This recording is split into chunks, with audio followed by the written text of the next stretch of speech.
Hi, good morning എല്ലാവർക്കും. Very good morning. എന്താണ് അമ്മ ഇന്നത്തെ ബ്രേക്ക്ഫാസ്റ്റ്? ഇന്നത്തെ ബ്രേക്ക്ഫാസ്റ്റ് കടലപ്പരിപ്പ്, ഉഴുന്ന്, അരി എല്ലാം കുറേശ്ശെ. അതായത് ഞാനിപ്പോൾ എടുത്തിരിക്കുന്ന ഒക്കെ 7 സ്പൂണാണ്. ഞങ്ങളുടെ വീട്ടിലേക്ക് അത്ര മതിയല്ലോ. അപ്പം നിങ്ങൾ എടുക്കുമ്പോൾ എല്ലാം ഒരേ സമത്തിൽ എടുക്കുക. അരി, ഉഴുന്നുപരിപ്പ്, കടലപ്പരിപ്പ്. എന്ത് അരി, ഉഴുന്നുപരിപ്പ്, കടലപ്പരിപ്പ് ഇത് 3 ഒരേ സമത്തിൽ അരയ്ക്കുക. എന്നിട്ട് അതിൽ കറിവേപ്പില, മല്ലിയില, സവോള, തക്കാളി, ഇത്രയും സാധനം ഞാൻ അതിലിട്ടിട്ടുണ്ട്. പിന്നെ കുറച്ച് ഇഞ്ചി ഇങ്ങനെ ചതച്ചിടണം. അരിഞ്ഞല്ല, നന്നായി ചതച്ചിട്ട് കുറച്ച് ഇഞ്ചി ഒരു മണത്തിന്. പിന്നെ ഒരു നുള്ളു കായ ഇടണം. ഇതൊക്കെ സവോള, തക്കാളി, പച്ചമുളക്, കറിവേപ്പില, മല്ലിയില, കുറച്ച് എന്താണ് കായം, ഉപ്പ്, കുറച്ച് മഞ്ഞൾപ്പൊടി, ഇത്രയും ഇട്ടിട്ട് നമ്മളിത് തലേ ദിവസം ഒന്നും അരച്ച് വെക്കേണ്ട. നമുക്ക് ഇത് അപ്പളക്കപ്പളെ ഒരു 10 മിനിറ്റ് മുമ്പൊക്കെ അരച്ച് വെച്ചാൽ മതി. എന്നിട്ട് നമ്മൾ ഇതും കൊണ്ടൊരു ബ്രേക്ക്ഫാസ്റ്റാണ് ഇന്ന് ഉണ്ടാക്കുന്നത്. അപ്പം ഒഴിക്കട്ടെ. സത്യം പറഞ്ഞ ഒരു ഈസി ബ്രേക്ക്ഫാസ്റ്റ് ആണല്ലോ. ഇത് നമ്മുടെ എണ്ണയൊന്നും ഒഴിക്കണ്ട? എണ്ണ ഒഴിക്കണം, പിന്നെ അങ്ങനെ ഒറ്റിച്ചു കൊടുക്കണം. അല്ല, ആദ്യം ഒഴിക്കണ്ട? ആദ്യം ഒഴിക്കൊന്നും വേണ്ട. ഇത് നോൺ സ്റ്റിക്ക് അല്ല. എന്നതാ നോക്കി, നമ്മൾ ദോശ ഇടുമ്പോൾ എണ്ണ ഒഴിക്കില്ലേ ആദ്യം? ഇല്ല, നോൺ സ്റ്റിക്കിൽ ഒഴിക്കാറില്ല, മേലങ്ങനെ ഇതാക്കി കൊടുക്കുള്ളൂ. അപ്പോൾ അതങ്ങനെ ഇങ്ങനെ ഒഴിച്ച് കൊടുക്കും. എന്നിട്ട് ഒരു നക്ഷത്രത്തിൻ്റെ ഷേപ്പ്. അങ്ങനെ ഒന്നുമില്ല, ഷേപ്പൊന്നും നോക്കണ്ട. ക്രിസ്മസിന് നക്ഷത്രം പോലെ കണ്ടോ? അത് ഒഴുകി പരത്തില്ലല്ലോ, നമ്മളിങ്ങനെ ഒഴിച്ചെടുക്കല്ലേ. അപ്പം അതിൻ്റെയാണ് അത് കേട്ടോ. നന്നായിട്ടുണ്ട്, നക്ഷത്രം എനിക്ക് ഇഷ്ടമാണ്. അപ്പോൾ ഇത് ഒരുപാട് കൂട്ടി വെക്കാണ്ട് കുറച്ച് സ്ലോ ആയിട്ടാണ് ഇത് വേവിച്ചെടുക്കുന്നത്. അപ്പോൾ എന്തൊക്കെയുണ്ട് അമ്മ ബക്രീദിന് വലിയ പിറന്നാളിന്റെ ശേഷമുള്ള വിശേഷങ്ങൾ? അതൊക്കെ നല്ല വിശേഷം തന്നെ. എല്ലാവർക്കും ബക്രീദിന്റെ ആശംസകൾ ഇപ്പൊ പറയുന്നു. അല്ലേ? പിന്നെന്താണ് അറിയോ? അപ്പൊ ഇന്നിപ്പോ ഞാനൊരു കഥ പറയാം കേട്ടാ. അതെന്താ അതിശയം? എനിക്ക് പറയാൻ തോന്നി. അയ്യോ, പറയൂ. ഒരു കഥ പറയും കേട്ടോ. അപ്പൊ അത് എന്താണെന്നുള്ള അഭിപ്രായമൊക്കെ പിന്നെ നിങ്ങൾ എല്ലാരും കൂടി പറയൂ. ആ കഥ എങ്ങനെയുണ്ട് അതിന്റെ അഭിപ്രായമൊക്കെ അവര് പറഞ്ഞോളൂ. എന്നും നീയല്ലേ കഥ പറയുന്നത്, ഇന്നിപ്പോ ഞാനൊരു കഥ പറയട്ടെ. അല്ല, യഥാർത്ഥത്തിൽ ചെറുപ്പത്തിൽ ഞങ്ങളൊക്കെ അമ്മയുടെ കഥ കേട്ടല്ലേ വളർന്നത്. അപ്പൊ ഇടയ്ക്ക് അമ്മയുടെ കഥ കേൾക്കണം. ചുരുക്കി പറയാം. ഒരു എന്താ പറയാ, ഒരു നല്ലൊരു ഭംഗിയുള്ളൊരു മലമ്പ്രദേശം, നല്ല ഭംഗിയുള്ള കാഴ്ചകളൊക്കെ, ഹിൽ സ്റ്റേഷൻ അല്ലേ? അങ്ങനെ. അപ്പൊ അവിടെ ഒരു ചെറിയൊരു അമ്പലം, ഏതോ പണ്ടാരോ പണിതൊരു അമ്പലമാണ്. അത് ചെറിയൊരു അമ്പലം. പക്ഷെ ഇപ്പൊ അത് പൂജയൊന്നും ഇല്ലാണ്ട് അങ്ങനെ അടച്ച് കാടൊക്കെ പിടിച്ച് കിടക്കുകയാണ്. അപ്പോൾ ആ പരിസരത്ത് ഉള്ള ആൾക്കാരില്ലേ, അങ്ങനെയുള്ള കുറച്ച് ദൂരത്തിലെ ആൾക്കാരുണ്ടാവുമല്ലോ, അവരെല്ലാരും കൂടിയിട്ട് എന്ത് വിചാരിച്ചു, ഈ അമ്പലം എത്രയോ മുമ്പ് ആരോ പണിതല്ലേ. ശരിക്കും പറഞ്ഞ ആരും ശ്രദ്ധിക്കപ്പെടാണ്ട് പോയ ഒരു അമ്പലം അല്ലേ? പണ്ടാരോ പണിത് വെച്ചു, പിന്നെ പൂജയൊന്നും ഇല്ല, അതാണ് ഉദ്ദേശിക്കുന്നത്. ഓക്കെ. അപ്പൊ അവരെന്താ വിചാരിച്ചറിയോ, ഈ അമ്പലം നമുക്കൊന്ന് വൃത്തിയാക്കി ഒരു ദീപങ്ങളും അമ്പലം തുറന്ന് പുറത്തു വെച്ചാൽ അതിന്റെ ഐശ്വര്യം നമ്മുടെ കുറച്ച് വീട്ടുകാരല്ലേ ഇവിടെ ഉള്ളൂ, അവർക്ക് അതിന്റെ ഒരു ഐശ്വര്യം കിട്ടുമെന്ന് വിചാരിച്ചിട്ട് അവർ കുറച്ച് 5-6 പേര് കൂടിയിട്ട് അതൊക്കെ വെട്ടി അവരെ വൃത്തിയൊക്കെ ആക്കി, അവർ അമ്പലമൊക്കെ ഒന്ന് വൈറ്റ് വാഷ് ചെയ്ത് ഒന്ന് വൃത്തിയാക്കി അവര് തന്നെ, പൂജാരി ഒന്നുമല്ല, അവരിൽ തന്നെ ഒരാള് കുടിച്ചു വന്ന് ഇത് വിളക്ക് കൊടുത്തു. അങ്ങനെ അവിടെ ഒരു മണിയുണ്ട്. അപ്പൊ പണ്ടേ കാലത്തുള്ളതാണ് ആ മണി. അപ്പൊ അവിടെ ഒരാളുണ്ട്, അങ്ങൊരു ഈ കൂലിവേലക്കൊക്കെ പോണ ആളാണ്. അങ്ങനെ ചെറിയൊരു കുടുംബം ആയിട്ട്. അപ്പൊ അങ്ങനത്തെ അന്നത്തെ കാലത്ത് അവിടെ ഭയങ്കര പണിയൊന്നും ആർക്കും കിട്ടില്ല. അപ്പൊ പണി എടുപ്പിക്കുന്ന എല്ലാം സ്വയം ജോലി എടുക്കുന്നവരാണ് അവിടെ ഉള്ളവർ കേട്ടോ, ആ പ്രദേശത്തുള്ളവർ. അപ്പൊ എന്താ പറഞ്ഞാൽ ഇങ്ങോട്ട് ആരെങ്കിലും എന്തെങ്കിലുമൊക്കെ വിളിച്ചാൽ, വല്ല ജോലിക്കൊക്കെ വിളിച്ചാൽ പോവും. അപ്പോൾ ആളതുപോലെ ഇങ്ങനെ മടക്കുക, മസാല ദോശ പോലെ മടക്കിയിട്ട് ഇങ്ങനെ അമർത്തി കൊടുക്കണം. എന്നിട്ട് ഇതിരുന്ന് വേകണം. അപ്പം എന്താ പറയുക, പുറമെ നല്ലോണം മൊരിയും, ഉള്ളിൽ നല്ലൊരു ഇതുണ്ടാവും. അപ്പം കഴിക്കുമ്പോൾ നമുക്ക് ഒരു പ്രത്യേക ടേസ്റ്റാണ്. അതിൻ്റെ മണം തന്നെ ഒരു പ്രത്യേകത. ശരിക്കും ഇത് മസാല ദോശനെക്കാട്ടിലും ഭംഗിയുണ്ടമ്മ. കാണാനല്ല കഴിക്കാനും ഭംഗിയുണ്ട്. അതെ അതെ.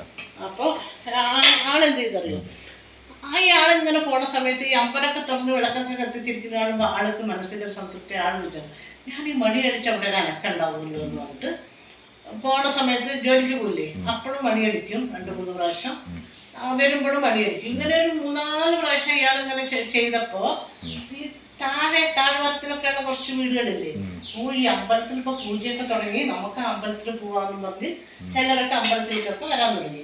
അങ്ങനെ അമ്പലത്തിൽ വന്ന് പ്രാർത്ഥിക്കുക, അങ്ങനെ കുറച്ച് ആളാനൊക്കെ ഉണ്ടായി.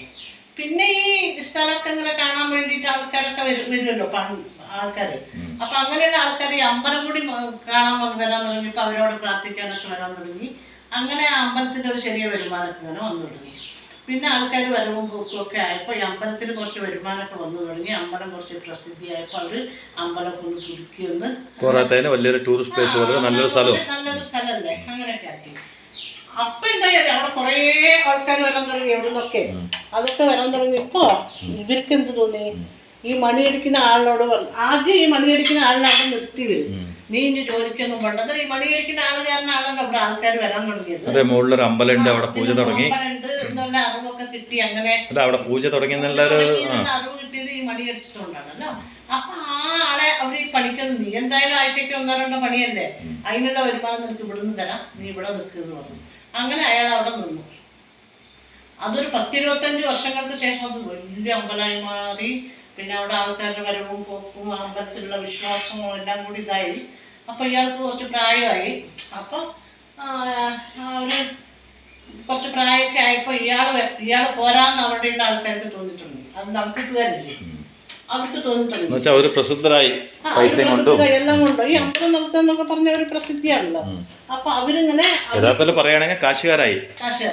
അപ്പൊ അവർക്ക് ഇയാൾക്ക് ഒരു വിദ്യാഭ്യാസം ഇല്ല, കാണാനും വലിയ ഒന്നുമില്ല, ഒരു എന്താ പറയാ, ഒരു അവർക്ക് അയാള് പോരാന്ന് തോന്നി. അവന്റെ സ്റ്റാൻഡേർഡിനെ പറ്റില്ല. പൂജാരിമാരും അവരിവരൊക്കെ ആയില്ലേ, അപ്പൊ അവർക്കും ഒരു പിടിക്കണ്ടായി എല്ലാവരും. അപ്പൊ എന്താക്കി, നീ അമ്പലത്തിൽ ഞങ്ങൾ വേറെ ആണ്, നിനക്കാണെങ്കിൽ വിദ്യാഭ്യാസം ഇല്ല, ആരെങ്കിലും വന്നാൽ എന്താ പറയേണ്ടത് പിടിക്കുക. അപ്പൊ അയാളെ ഈ മണിയടിക്കൽ മാത്രമല്ല അവിടുത്തെ പല കാര്യങ്ങളും നോക്കുന്ന ആളാണ്. ഇവന്റെ സ്റ്റാൻഡേർഡിന് ഒത്തയാളില്ല.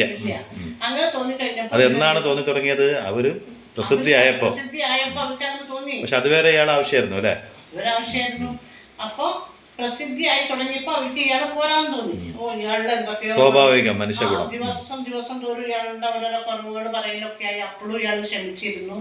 അങ്ങനെ അവസാനം പറഞ്ഞു, നീയേ ഇനിയിപ്പോ നിനക്ക് എന്താ ഇതുവരെ നിന്നേന് എന്തെങ്കിലും തരാം, നീ പൊക്കോ, ഞങ്ങൾ വേറെ ആളെ നിർത്തുകയെന്ന് പറഞ്ഞു. അപ്പൊ ഇയാൾക്ക് തോന്നി ഏകദേശം എത്ര വർഷമായി ഉണ്ടാവും, 30 വർഷങ്ങളായി ഉണ്ടാവും. അപ്പൊ ഒരു 10-30 വർഷം വരെ ഞാൻ ഈ തന്നെയാണ് എന്റെ ലോകം, ഞാൻ എന്തു ചെയ്യും ഭഗവാനെ, ഞാൻ എന്താ ചെയ്യാന്നുള്ളത് ആ ഭഗവാനോട് തന്നെ ചോദിച്ചു. ആരോടാ ചോദിക്കാനുണ്ട്, അവര് പോകുന്ന പറഞ്ഞാൽ ഇയാൾക്ക് പോകണ്ടേ, ഇല്ല ഞാൻ ഇവിടെ തന്നെ നിൽക്കുക എന്ന് പറയാനൊന്നും പറ്റില്ലല്ലോ. അപ്പൊ ഭഗവാനെ എനിക്ക് ഇത് മാത്രമേ അറിയുള്ളൂ. ഇവരൊന്നും അധികാരം സാധിച്ച പോലെ ആ വ്യക്തി അധികാരം സാധിക്കാൻ പോയില്ല, അവിടെ പോയിട്ടില്ല അയാള്. അപ്പൊ അങ്ങനെ ഇയാള് അവിടുന്ന് ശരിയെന്ന് പറഞ്ഞ് അവിടുന്ന് ഇങ്ങനെ ഇറങ്ങുമ്പോ അയാളുടെ കണ്ണിന്ന് വെള്ളം അങ്ങനെ ഒഴുകി പോവുകയാണ് ധാരധാരയായിട്ട്. കാരണം ദൈവമേ, ഇത് മാത്രമാണ് എൻ്റെ സർവസ്വം, ഞാൻ വിചാരിച്ചതൊക്കെ എൻ്റെ അല്ല അല്ലേ, ഞാനപ്പോൾ എങ്ങനെ ആയില്ലേ, ഞാനിപ്പോൾ പറഞ്ഞപ്പെട്ടില്ല, ഇനി ഞാൻ എന്തു ചെയ്യും. അങ്ങനെ ആലോചിച്ച് കിടക്കുമ്പോൾ അയാൾക്ക് ഇങ്ങനെ തൊണ്ട കണ്ടു. അയാൾക്ക് ഇത്തിരി വെള്ളം കുടിക്കണം തോന്നി. വെള്ളം കുടിക്കണം തോന്നുമ്പോൾ അവിടെ ഈ പൂജാ സാമഗ്രികൾ വെക്കുന്ന ഒരു 3-4 കടയല്ലാണ്ട് അവിടെ ഒന്നും വന്നിട്ടില്ല. അപ്പൊ അയാൾ ഇങ്ങനെ ഒരു കിലോമീറ്ററോളം അയാൾ നടന്നിട്ട് ഇയാൾ ഏതായാലും താഴെയൊന്നും അങ്ങനെ വരാറില്ല. അപ്പൊ ഇയാൾക്ക് എന്ത് തോന്നി, ഇതിപ്പോ ഒരു വെള്ളം പോലും ഇവിടെ കിട്ടാനില്ല. അപ്പൊ ഇവിടെ വരുന്ന ആൾക്കാർക്കൊക്കെ ഈ വണ്ടിയിലൊക്കെ വരുന്ന ആൾക്കാർ അവര് ആഹാരം കൊണ്ടുവരിക, അങ്ങനെയൊക്കെയാണ് അന്നവിടെ. അപ്പൊ ഇയാൾ വിചാരിച്ചു, വീട്ടിൽ പോയിട്ട് ആലോചിച്ചു, ഞാനിവിടെ ഒരു എന്തെങ്കിലും ഒരു വെള്ളം കിട്ടുന്ന രീതിയിൽ എന്തെങ്കിലും ഒന്ന് ചെയ്യാലോ. അപ്പൊ അയാൾക്കുള്ള വരുമാനത്തിൽ അയാൾക്ക് ഇപ്പൊ എന്താ ചെയ്യാൻ പറ്റുക, ഒരു ചായക്കട അല്ലേ, അതിന് വലിയ ചെലവൊന്നും ഇല്ലല്ലോ. അപ്പം അയാൾ ഭാര്യയോട് പറഞ്ഞു, ഞാനിവിടെ ഒരു ചായ വിൽക്കണ രുചി തുടങ്ങിയ വരുന്ന ആൾക്കാർക്ക് ഒരു സഹായം ആവുമല്ലോ, അപ്പോൾ ഞാനത് തുടങ്ങിയാലോ എന്ന് പറഞ്ഞു. അപ്പോൾ ഭാര്യയും പറഞ്ഞു, അപ്പം നമുക്ക് എന്തെങ്കിലും ഒന്ന് വേണ്ടേ, കിട്ടിയത് എന്തെങ്കിലും ആയി ശരിയെന്ന് പറഞ്ഞ് ഇയാൾ ഒരു ഓല മേഞ്ഞൊരു ചെറിയൊരു ചായക്കട, അതൊരു ചായ മാത്രം. അത് തുടങ്ങി ചായ മാത്രം തുടങ്ങിയിട്ട് അയാൾ ഇരിക്കുന്ന സമയത്ത് എന്താ അവിടെ ചായക്ക് ആൾക്കാർ അത് വന്നു കഴിയുമ്പോൾ ആൾക്കാർക്ക് ഇഷ്ടപ്പെട്ടു. ഒരു ഗ്ലാസ് വെള്ളം കിട്ടുക എന്ന് പറയുമ്പോൾ വലിയ കാര്യമല്ലേ. അപ്പൊ ചായക്കട അങ്ങനെ അങ്ങനെ അങ്ങനെ അങ്ങനെ നല്ല കച്ചവടമായി തുടങ്ങിയപ്പോൾ ഇയാൾക്ക് തോന്നി അവിടെ എന്തെങ്കിലും ഒരു പരിപാടിയോ അങ്ങനെ എന്തെങ്കിലും തുടങ്ങിയാലോ അതും കിട്ടുമല്ലോ, വരുമാനമായി, ആൾക്കാർക്ക് വിശപ്പെടും, അങ്ങനെ അതായി. പക്ഷെ അയാൾ ചെയ്യുന്ന എല്ലാ കാര്യത്തിലും ആത്മാർത്ഥത ഉണ്ടായിരുന്നു. അങ്ങനെ അത് തുടങ്ങി. പിന്നെ അത് ഉച്ചയൂണ് അങ്ങനെയുള്ള കാര്യങ്ങൾ അങ്ങനെ ഓരോന്നോരോന്ന് ഉപയോഗിച്ച് അയാൾ ചെറിയ ഹോട്ടലാക്കി മാറ്റിയത്. പിന്നെ ആ ഹോട്ടൽ അയാളുടെ നല്ല മനസ്സും അയാളുടെ ആത്മാർത്ഥതമായ പരിശ്രമം, അയാൾ അവിടെ നിൽക്കുമ്പോഴും ആത്മാർത്ഥതയായിരുന്നു, ഇവിടെ അയാൾ ആത്മാർത്ഥത കാട്ടിയതുകൊണ്ട് അയാളുടെ ഈ കച്ചവടം ദിനേ ദിനെ പുരോഗമിച്ചിട്ട് അയാളൊരു വലിയ ഹോട്ടലായി അവിടെ. അത് അവസാനം ആ ദൈവത്തിൻ്റെ കരുണയായിരിക്കും അത്. കാരണം ആ ആളാണ് അതിൻ്റെ എല്ലാ ഉന്നതിക്കും കാരണം എന്നാണ്. അല്ലെങ്കിൽ ആ അമ്പലത്തിലേക്ക് ആൾക്കാർ പോയില്ല, ഒരാൾ വിളക്ക് കൊളുത്തിയിട്ടുണ്ട് കാണില്ലല്ലോ. അതെന്താന്ന് പറഞ്ഞാൽ ഒരു കുന്നിന്റെ മുകളിൽ മണി അടിക്കുമ്പോൾ താഴ്വാരത്തുള്ളവർക്ക് തോന്നും അവിടെ പൂജ നടക്കുകയാണ്, നമുക്കൊന്ന് നമസ്കരിക്കണം അല്ലെങ്കിൽ ഒന്ന് പോകണം തൊഴുകണം എന്ന് തോന്നും. അങ്ങനെ ക്രമേണ എന്തായി അറിയോ, അതൊരു സ്റ്റാർ ഹോട്ടലായി. അതിന്റെ അടുത്തടുത്തടുത്തടുത്ത് അങ്ങനെ അയാൾക്ക് 6 സ്റ്റാർ ഹോട്ടലുകളുടെ ഉടമയായി മാറി. വിദ്യാഭ്യാസം തൊട്ട് തീണ്ടിയിട്ടില്ലാത്തൊരു മനുഷ്യൻ, കൂലിവേല ചെയ്തിരുന്നതാണ്. അപ്പോൾ അയാളായിട്ട് അവസാനം ഈ ഹിൽ സ്റ്റേഷനൊക്കെ അല്ലേ, അയാളായിട്ട് പല കാര്യങ്ങളിൽ ഡീലൊക്കെ ഉറപ്പിക്കാൻ വേണ്ടി ആൾക്കാർ വരുമ്പോൾ ബിസിനസ് ഡീൽ. അപ്പൊ ഇയാളോട് ലോകപ്രശസ്തനായി. അപ്പൊ ഇയാളുടെ അടുത്ത് വരുമ്പോ ഇയാള് ഒപ്പിടല്ലേ. അപ്പൊ അയാള് ഈ തള്ളവരലാണ്, അതായത് അയാൾക്ക് വിദ്യാഭ്യാസം ഇല്ലല്ലോ. അപ്പൊ അവരോട് നിങ്ങൾ ഇത്രയും വലിയ ഒരാളല്ലേ, ഇത്രയും വലിയ ബിസിനസ്മാൻ, ഇത്രയും വലിയ കോടീശ്വരനായ നിങ്ങള് ഈ ഒരു സൈൻ ഇടാനൊക്കെ നിങ്ങൾക്ക് പഠിക്കാമായിരുന്നല്ലോ. ഇത് അപ്പോൾ ഒന്നും കൂടി നിങ്ങളുടെ ഒരു എന്താ അത് നിങ്ങൾ പഠിക്കാണ്ടിരുന്നെന്ന് ചോദിച്ചു. അപ്പം അയാൾ പറഞ്ഞു എൻ്റെ ഇല്ലായ്മ ഇതായിരുന്നു, വിദ്യാഭ്യാസം എന്നുള്ളത് എനിക്കില്ല, എനിക്ക് നാഗരികത അറിയില്ല, അതായത് മറ്റുള്ളവരോട് പെരുമാറാൻ വിദ്യാഭ്യാസമാണല്ലോ എല്ലാത്തിനും ഇത്, അതെനിക്കില്ല എന്ന ഒരൊറ്റ കാരണം കൊണ്ട് എന്നെ തടഞ്ഞ് ഞാൻ ഇവിടെ എത്തി. അതിൽ നിന്ന് എനിക്ക് കിട്ടിയ ഒരു എന്താ പറയുക അറിയില്ലേ, ആത്മവിശ്വാസമാണ്. തളരാതെ പിടിച്ചു നിൽക്കാൻ എനിക്ക് കാരണമായി. ഞാൻ ഇന്ന് 6 സ്റ്റാർ ഹോട്ടലുകളുടെ ഉടമയും കോടീശ്വരനുമായത്. അപ്പോൾ അതുകൊണ്ട് അന്ന് ഞാൻ അവിടെ മണിയടിച്ചതും ആത്മാർത്ഥതയോടെയാണ്, ഇവിടെ ഞാൻ ഇങ്ങനെ ചെറിയൊരു ചായക്കട തുടങ്ങിയതും എൻ്റെ ആത്മാർത്ഥതയാണ്. അപ്പോൾ ദൈവം എന്നെ ഈ നിലയ്ക്ക് എത്തിച്ചു. അപ്പോൾ എൻ്റെ ഈ കുറവ് പഠിച്ചത് കൊണ്ട് മാത്രമോ ഒരുപാട് അറിവുള്ളത് കൊണ്ട് മാത്രമൊന്നും ആരും വലിയവനല്ല. ആ വലിയവനാവണമെങ്കിൽ അവൻ്റെ മനസ്സിന് നന്മ ഉണ്ടാവണം, മറ്റുള്ളവരെ തിരിച്ചറിയാനുള്ള കഴിവുണ്ടാവണം. അങ്ങനെ പല കാരണങ്ങളും കൊണ്ടാണ് വലിയവനാവുന്നത്. അല്ലാണ്ട് കുറേ പണം ഉണ്ടായിട്ടോ വിദ്യാഭ്യാസം ഉണ്ടായിട്ടോ അന്തസ്സ് ഉണ്ടായിട്ടോ ഒന്നുമല്ല.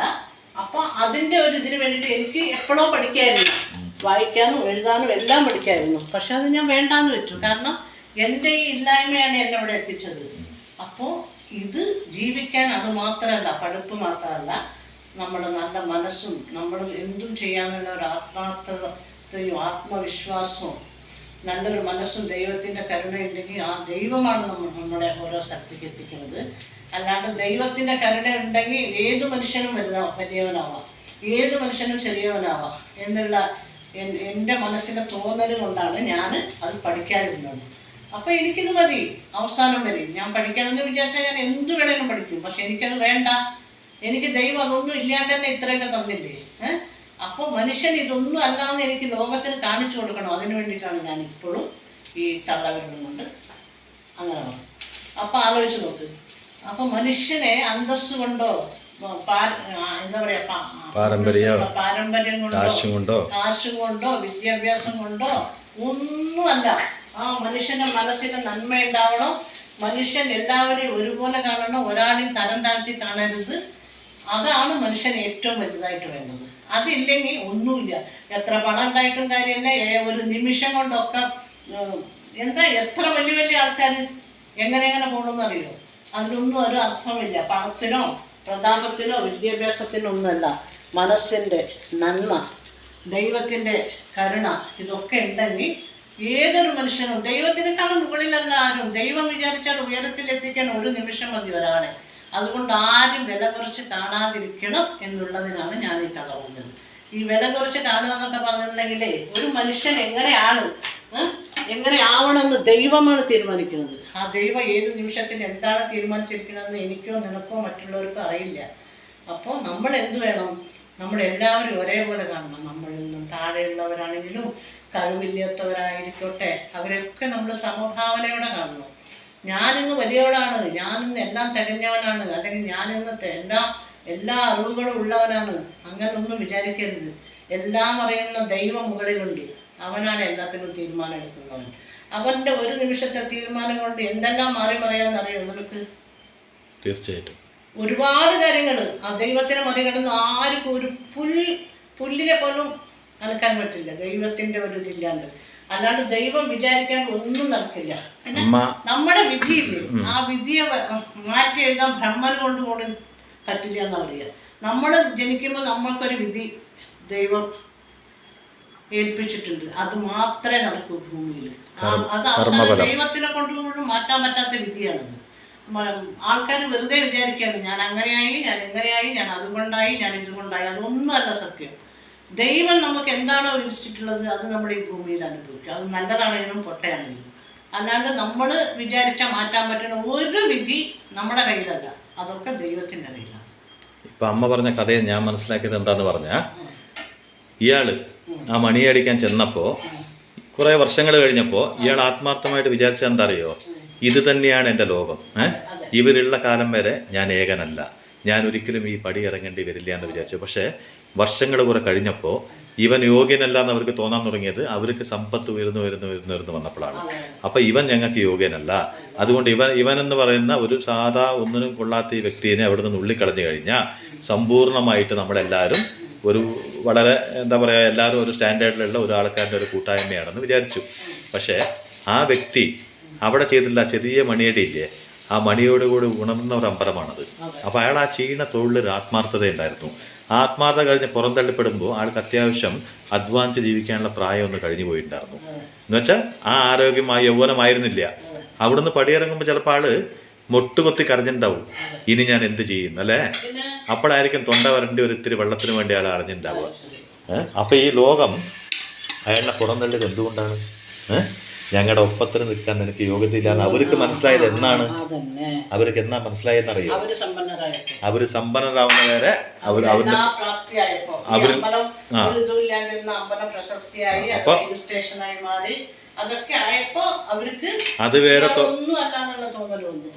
അതുവരെ തോളോട് തോട് ചേർത്ത് നിന്നവര് പിന്നെ കൈ കൊണ്ടൊന്ന് ഉന്തി മാറ്റി പറഞ്ഞു, നീ വേറെ വല്ല തൊഴിൽ നോക്കുമെന്ന്. അപ്പം എന്താന്ന് പറയുമ്പോൾ മനുഷ്യർ സ്വാഭാവികമായിട്ടും സമ്പത്തുകൾ വരുമ്പോൾ കൂടെ നടന്നവരെ, കൂടെ ഉണ്ടായവരെ, അവൻ്റെ ജീവിതത്തിൽ അവർ ചെയ്ത ത്യാഗങ്ങളെല്ലാം മറന്നു പോകണം. ഒരു മനുഷ്യൻ്റെ ജീവിതത്തിൻ്റെ ഒരു ഭാഗമായിരുന്നു അവിടെ സമർപ്പിച്ചത്. ആ മണിയോടിയിലൂടെ അയാൾ ചെയ്യുന്ന ചെറിയൊരു തൊഴിലോടുകൂടി അയാളുടെ ജീവിതത്തിൻ്റെ പകുതി ഭാവങ്ങൾ സമർപ്പിച്ചതിന് ശേഷം നീ ഞങ്ങൾക്ക് വേണ്ട ഇറങ്ങിപ്പോന്ന് പറയുമ്പോൾ അവനെ കാത്തത് ആ ചുറ്റമുണ്ടായ അവൻ വിശ്വസിച്ച ആ ലോകമല്ല, ലോകനാഥനാണ് അല്ലേ.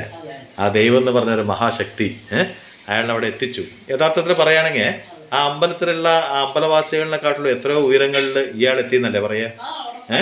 അപ്പൊ അതിന് കാരണക്കാരൻ ആരാണ്? ദൈവമാണ്. അപ്പോൾ ഒരു വ്യക്തി തൻ്റെ ജീവിതം ആർക്കെങ്കിലും വേണ്ടി സമർപ്പിച്ചിട്ടുണ്ടെങ്കിൽ, എവിടെയെങ്കിലും എന്തിനെങ്കിലും വേണ്ടി ആത്മാർത്ഥമായിട്ട് അവൻ പരിശ്രമിച്ചിട്ടുണ്ടെങ്കിൽ ഒരിക്കലും അവനെ കൊച്ചായിട്ട് കാണാണ്ടിരിക്കുക. കാരണം നിങ്ങൾ കൊച്ചായിട്ട് കണ്ടാലും സർവശക്തനായൊരു ദൈവം അവൻ്റെ ആത്മാർത്ഥതയ്ക്ക് ഒരു ദിവസം ഫലം നൽകും. അതാണ് ഈ കഥയുടെ അർത്ഥം. അല്ലമ്മ, ഒരു ദിവസം ഫലം നൽകാതെ നിങ്ങളുടെ ആത്മാർത്ഥത എവിടെയും പോവില്ല. നിങ്ങളുടെ അമ്പലത്തിലാവട്ടെ, നിങ്ങളുടെ വീട്ടിലേക്കാവട്ടെ, നിങ്ങളുടെ സമൂഹത്തിലാവട്ടെ, നിങ്ങൾ കൊടുക്കുന്ന ഓരോ സംഭാവനകളും മനസ്സോടുകൂടി നൽകുന്ന ഓരോ സംഭാവനകളെന്ന് പറഞ്ഞ സംഭാവനകൾ പറഞ്ഞ കാശല്ല കേട്ടോ. നിങ്ങൾ അർപ്പിക്കുന്ന എല്ലാ സത്യസന്ധമായ കാര്യങ്ങൾക്കും ലോകം നിങ്ങൾക്കൊരു ദിവസം മറുപടി നൽകും. അപ്പോൾ ഈ മനുഷ്യൻ്റെ ഈ തുച്ഛമായ ജീവിതം എന്ന് പറഞ്ഞാൽ ഇന്നുണ്ടെങ്കിൽ നാളെ ഇല്ല എന്ന് പറയാൻ മാത്രം ഒരു ബാറ്ററിയുടെ അത്രയും കൂടി ഗ്യാരണ്ടി ഇല്ലാത്ത ജീവിതം എന്ന് പറഞ്ഞ മനുഷ്യൻ്റെ ഹൃദയം എന്ത് വേണമെങ്കിലും നിന്ന് പോവാം. പക്ഷെ മനസ്സാക്ഷി ഒരിക്കലും നിന്ന് പോകരുത്. മനസ്സാക്ഷിക്ക് വിരുദ്ധമായിട്ട് വിരൽ ചൂണ്ടി നീ ഒന്നിനും കൊള്ളാവത്തനാണെന്ന് ഒരാളിനെയും റാങ്ക് ചെയ്യാൻ ഒരാളും പോകരുത്. ചില ഉന്നതർ ചില കുടുംബത്തിലേക്ക് എത്തി നോക്കിയിട്ട് ആ കുടുംബത്തിലുള്ള ഇന്ന വ്യക്തി യോഗ്യനല്ല, ഇന്ന വ്യക്തികളൊക്കെ യോഗ്യന്മാരാണെന്ന് പറയാൻ ഒരാൾക്കും അധികാരമില്ല. കാരണം ആ വ്യക്തി എങ്ങനെയാണോ ആ വീട്ടിലേക്ക് എന്നുള്ളത് ആ വീട്ടിൽ ജീവിക്കുന്ന ആൾക്കാർക്ക് മാത്രമേ അറിയുള്ളൂ. അകലെ നിന്ന് നോക്കുന്നവർക്കാർക്കും ആ വീട്ടിൻ്റെ വ്യക്തിത്വം മനസ്സിലാക്കാൻ പറ്റില്ല. നിങ്ങൾ എത്ര ഉയർന്നവനാണെങ്കിലും മറ്റുള്ളവരുടെ വില കൽപ്പിക്കാൻ ഒരു മനുഷ്യനും അധികാരമില്ല. കാരണം ഭൂമിയിലെ എല്ലാത്തിനും അതിൻ്റെതായ വിലയുള്ള പോലെ തന്നെ ഓരോ വ്യക്തിക്കും ഓരോ ജീവിതത്തിനും അതിൻ്റെ പ്രാസക്തി ഉള്ളതുകൊണ്ട് നിനക്ക് ഇത്രേ വിലയുള്ളൂ എന്ന് വിലയിടാൻ ഈ ലോകത്ത് ഒരാൾക്കും സാധിക്കില്ല. ആർക്കും നമ്മൾ വിലയിടാൻ പോകരുത്. കാരണം അയാള് വില കുറഞ്ഞവനാണ്, ഇയാള് വില കൂടിയവനാണ്, അല്ലെങ്കിൽ അയാൾക്ക് നല്ല അന്തസ്സാണ്. കാരണം ഇത്ര മാത്രം വിചാരിച്ചാൽ മതി, വിചാരിക്കാൻ ഒരാൾക്കും അധികം. വിലയിട്ട് വെക്കുന്ന മാർക്കറ്റിലെ വസ്തുവിടല്ല മനുഷ്യന്റെ മനസ്സ്. ഒരു ഭിക്ഷക്കാരന് അവൻ്റെതായ ഒരു എന്താ പറയുക, അവൻ്റെതായ ഒരു അന്തസ്സുണ്ട്. അപ്പൊ അവനും നമ്മുടെ വിലയിടാൻ പോകരുത്. എന്തുകൊണ്ട് അവൻ ഭിക്ഷ പിടിക്കും നമുക്കറിയില്ല. അവന്റെ ജീവിതത്തിൽ അവൻ അവന്റെ ശരീരം കൊണ്ട് അവനൊന്നും സാധിക്കാത്തത് കൊണ്ടാണോ? ഒന്നും നമുക്കറിയാത്തത് കൊണ്ട് ഒരാളെയും ലോകത്ത് നമ്മുടെ വില കുറച്ച് കാണരുത്. ആരെയും ദൈവം സൃഷ്ടിക്കില്ല, മനസ്സിലായോ? ഒരു മനുഷ്യനെ സൃഷ്ടിച്ചിട്ടുണ്ടെങ്കിൽ അവനെ കൊണ്ട് എന്തെങ്കിലും ഒരു ഉപകാരം ഉണ്ടാവും. അല്ലാണ്ട് ഒരു വെറുതെ ഒരു മനുഷ്യനെ ഒരു ദൈവം സൃഷ്ടിക്കില്ല. എന്തെങ്കിലും ആളായിട്ടോ എന്തെങ്കിലും ഒരു കാരണം കൊണ്ടായിരിക്കും ആ മനുഷ്യനെ ഒരു. അപ്പോൾ നിങ്ങളുടെയൊക്കെ ജീവിതത്തിൽ നിങ്ങൾക്ക് എന്തിനേലും വേണ്ടിയിട്ട് ഒരുപാട് കാലം നമ്മൾ പരിശ്രമിച്ച് നിങ്ങൾ ഒരു കുടുംബത്തിന് വേണ്ടിയിട്ടോ ഒരു സുഹൃത്തിന് വേണ്ടിയിട്ടോ ഒരു ബന്ധുവിന് വേണ്ടിയിട്ടോ നിങ്ങളുടെ ജീവിതത്തിൻ്റെ വലിയൊരു ഭാഗം നിങ്ങൾ ചിലവാക്കിയിട്ടുണ്ടെങ്കിൽ തീർച്ചയായിട്ടും അതിനുള്ള ഫലം നിങ്ങൾ ഈ ഭൂമിയിൽ നിന്ന് പോണക്കാളും മുമ്പ് തന്നെ നിങ്ങൾക്ക് കിട്ടിയിട്ടുണ്ടാവും. ദയവ് ചെയ്ത് ഒരാളും ഒരു വ്യക്തിനെയും വിരൽ ചൂണ്ടി നീ യോഗ്യനല്ല എന്ന് പറയാനുള്ള അധികാരം ഒരു വ്യക്തിക്കും ഇല്ല. ഒരാൾ കുറ്റപ്പെടുത്തരുത്. കാരണം ഒരാൾ എല്ലാം തികഞ്ഞവനായിട്ട് ഈ ഭൂമിയിൽ ഇല്ല. കുറ്റം തീർന്നവനായിട്ട് ഈ ഭൂമിയിൽ ഒരാളെ കാണിച്ചു തരാൻ പറ്റുമോ? ഒരിക്കലും ഇല്ല. എത്ര വലിയ മനുഷ്യനാണെങ്കിലും ഏതൊക്കെ നിലയിൽ ജീവിച്ചാലും ഒരു എല്ലാ യോഗ്യതയും ഉള്ള ഒരുത്തനാന്ന് പറഞ്ഞിട്ട് എൻ്റെ ഈ പ്രായത്തിനകത്ത് ഞാൻ ഒരാളെയും കണ്ടിട്ടില്ല. അതാർക്കും കാണാനും സാധിക്കില്ല. എല്ലാം എന്തെങ്കിലും ഒരു കുറവ് ഇല്ലാത്തൊരു മനുഷ്യനെ ഇല്ല. അപ്പൊ പിന്നെ എന്ത് അധികാരമാണുള്ളത് ഇന്ത്യയുടെ വില കുറിച്ച് കാണാൻ? ഇതൊരു സമർപ്പണത്തിൻ്റെ പേരാണ്. ഈ സമർപ്പണത്തിന് അമ്പലത്തെ നമുക്ക് വേണമെങ്കിൽ ഒരു വീടായിട്ട് കാണാം, ഒരു സമൂഹമായിട്ട് കാണാം. പുറന്തള്ളപ്പെട്ടവർ എത്രയോ പേരുണ്ട്. ജീവിതത്തിൻ്റെ ഒരു ഘട്ടം മുഴുവനും സ്വന്തം കുടുംബത്തിന് വേണ്ടിയിട്ട് ഒരു എന്താ പറയുക, ഒരു കാവൽക്കാരനെ പോലെ ജീവിച്ച പലർക്കും ഈ അനുഭവങ്ങൾ ഉണ്ടായിട്ടുണ്ടാവും. ഈ അമ്പലത്തിൽ മണിയടിച്ച ഇതേ ആളുടെ അനുഭവങ്ങൾ ഉണ്ടായിരുന്നു ജീവിതത്തിലും. നമ്മൾ കണ്ട കാഴ്ചകളിലും നമ്മുടെ ജീവിതത്തിൻ്റെ ഓരോ പ്രതിസന്ധികളിലും നമ്മളിങ്ങനെ ചില കഥകൾ കേൾക്കാൻ ഇടവരും. പക്ഷേ നീ ചെയ്യുന്ന ആത്മാർത്ഥത നിൻ്റെ ഒപ്പം ഉണ്ടെങ്കിൽ ഇതുപോലൊരു വലിയ കോടീശ്വരനാവണമെന്നല്ല, നീ മനസ്സും കൊണ്ട് കുറേ ആൾക്കാരുടെ മനസ്സ് കീഴടക്കുന്ന ഒരു കോടീശ്വരനായിരിക്കും. അവനാണ് യഥാർത്ഥ കോടീശ്വരൻ. ഈ ഒരു കോടീശ്വരൻ്റെ കഥ കേൾക്കുമ്പോൾ അവൻ്റെ ആത്മസമർപ്പണത്തിൻ്റെ കഥയുണ്ട്, ഒരു ആത്മവിശ്വാസത്തിൻ്റെ കഥയുണ്ട്. മറ്റുള്ളവർ പുറന്തള്ളി കുറ്റം പറഞ്ഞത് കൊണ്ടോ എടുത്ത് വലിച്ചത് കൊണ്ടോ ഒരു ജീവിതം നശിച്ചു പോവില്ല എന്നുള്ള ആത്മവിശ്വാസത്തിൻ്റെ ഏറ്റവും വലിയൊരു കഥയുടെ ഒപ്പം തന്നെ അതെ, മനസ്സിൽ കോടീശ്വരനായവൻ മാത്രമാണ് ജീവിതത്തിലെ ഏറ്റവും വലിയ കോടീശ്വരൻ. ഭഗവാൻ ഒരു നിമിഷം ചിന്തിച്ചു കഴിഞ്ഞാൽ ഏത് ദരിദ്രവാസിയും കോടീശ്വരനായി മാറാം. അത് ഭഗവാന്റെ ഒരു അനുഗ്രഹത്തിന്റെ പുറത്താണ് ഇരിക്കുന്നത്. അല്ലാണ്ട് മനുഷ്യൻ വിചാരിച്ചത് കൊണ്ട് ആരും കോടീശ്വരനും ഒന്നും ആവില്ല. എന്നും അഹങ്കാരം സർവനാശത്തിന് കാരണമാണ്. കുന്നോളം പണം ഉണ്ടെങ്കിലും കഴിയാൻ നേരം വേണ്ട, കുരുവോളം ഒന്നുമില്ലാത്തവനും കുന്നോളം പണം ഉണ്ടാക്കാനും വലിയ സമയം വേണ്ട. പിന്നെ ഞാൻ എല്ലാ അറിവും തികഞ്ഞവനാണെന്നുള്ള യാതൊരു ഇതും ആർക്കും ഉണ്ടാവാൻ പാടില്ല. കാരണം എല്ലാം തികഞ്ഞവനായിട്ട് ആരുമില്ല ഞാൻ പറഞ്ഞില്ലേ, വീണ്ടും അതെന്നെ പറയുന്നു.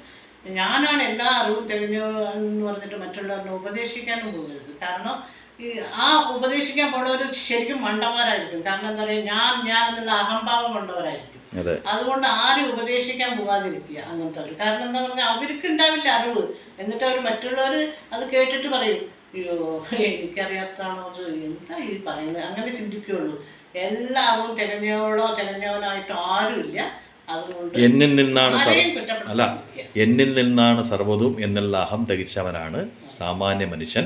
ആ സാമാന്യ മനുഷ്യൻ തന്നെയാണ് മഹാനായ മനുഷ്യനാവുക. ആ മഹാനായ മനുഷ്യൻ തന്നെയാണ് ഒരു നാൾ മഹാത്മാവാവുക.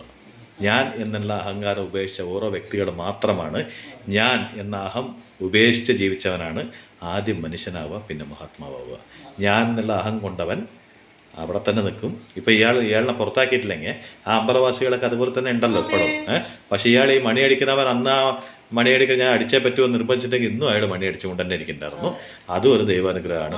ആ പടി ഇറക്കത്തിലും ഒരു വലിയൊരു പടി കയറാൻ ആൾക്ക് ബാക്കിയുണ്ടായിരുന്നു. അതാണ് ഈ കഥ.